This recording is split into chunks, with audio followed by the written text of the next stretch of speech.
Shabbat Shalom, nous sommes parashat Beshalach, la parashat de Kriyat Yam Sof, c'est la parashat de la Emouna. Après 10 plaies, après le Midbar, c'est l'endroit unique où c'est marqué Vaya Aminu Bashem au Moshe Avdo. Akadosh Baruch Hu a traîné Am Israël dans le désert de manière très bizarre qui a perturbé et les Juifs et les Égyptiens. Les Égyptiens croiraient que le peuple d'Israël se trompe de route et donc ils sont venus les ramener en Égypte.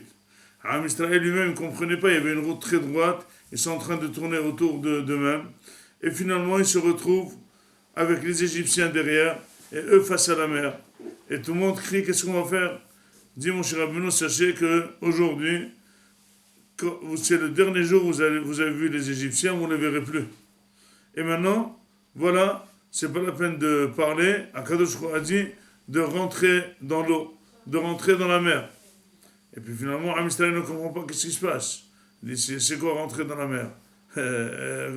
On va tous mourir là-bas. Il dit, non, allez-y, avancez. Akadosh Baruch Hu va faire ce qu'il faut faire. Moshe ne leur promet rien, mais ils lui ont dit, ça fait peur.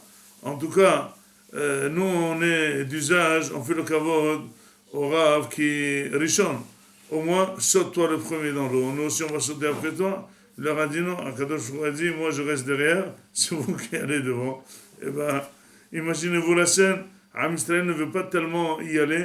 Nahshon ben Aminadab, c'est le premier qui a sauté dans l'eau. Et il est parti très profondément dans la mer jusqu'à ce que dit la Gemara, il allait vraiment mourir.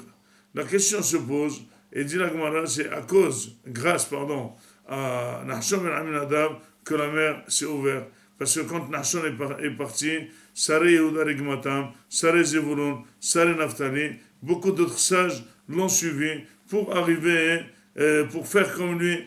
Et Akadosh Baruch Hu a vu beaucoup de tzadikim en train de nager, ils vont presque mourir, et bien la mer s'est effondrée.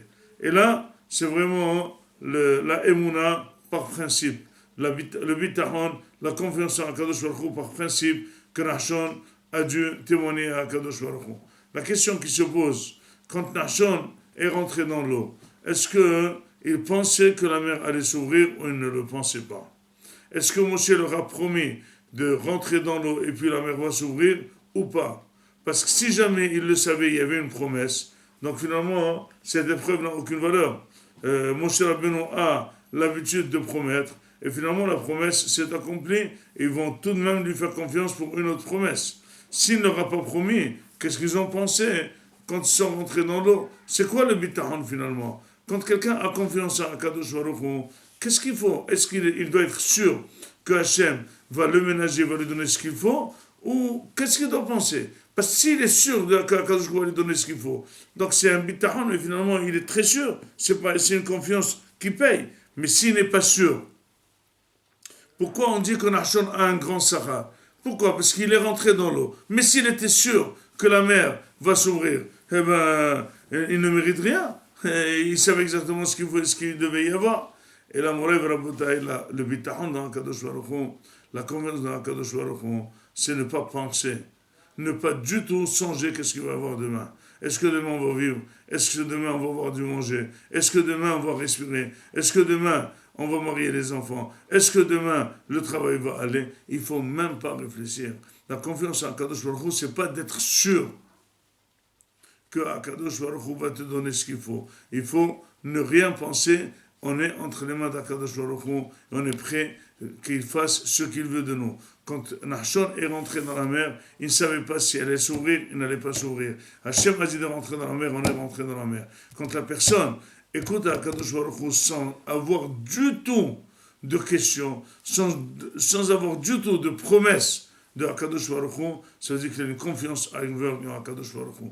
Celui qui a confiance aveugle dans Akadosh Baruch Hu, Akadosh Hu lui donne tout ce qu'il voudrait. Dit le Shlomo David Amelech, comment j'ai confiance à Akadosh Baruch Hu? Il dit comme un bébé dans les bras de sa maman. Un bébé dans les bras de sa maman, une fois qu'il a tété, et il dort très profondément. Et finalement, entre une tétée et une autre, il ne réfléchit pas, peut-être maman ne va plus avoir du lait, peut-être elle va dormir, peut-être elle ne va pas m'écouter. Quand est-ce qu'il se réveille, il commence à crier? Quand il a faim, quand la personne est relax, quand la personne n'a pas peur, quand la personne ne réfléchit pas, quand la personne est contente de son présent, c'est le bitahon d'Akadosh Baruch Hu. Dit David Amelech, Hashlech al Hashem Yehovcha, hu yichalkelecha. Jette sur Akadosh Baruch Hu toutes tes agotes, toutes tes craintes, lui te donnera tout. Si jamais tu te soucies, ça montre que la confiance n'est pas très forte. On est très content que nos enfants ne se soucient pas. Ils ont une confiance aveugle qu'on va leur nourrir, qu'on va les nourrir, qu'on a de quoi leur acheter du lait, qu'on a de quoi les marier, qu'on a de quoi les habiller. Cette confiance, on a besoin d'elle. Kadosh a besoin qu'on lui fasse une confiance aveugle, sans même pas penser à notre futur. Et c'est cette confiance qui va donner à chacun qu'Akadosh Baruch Hu lui amène que des Bessorot Tovot. Mouraï Rabotai, chacun doit être mithazek dans la Emouna ce Shabbat et doit être très content de ce que lui donne Akadosh Baruch Hu. Enlever tous les soucis et c'est ça vraiment le Vitahon. N'oubliez pas le gala de Mishkenot Yosef au Oyou. Regardez l'invitation, c'est le 7 février. N'y manquez pas. Celui qui vient, il recevra toutes les Yeshuot. Il ne faut pas du tout faire le fainéant. Il faut dire je viens, il faut s'inscrire dans le mail, il faut me dire oui, encouragez-nous et la Torah vous protégera. Tamid, Amen. Shabbat Shalom.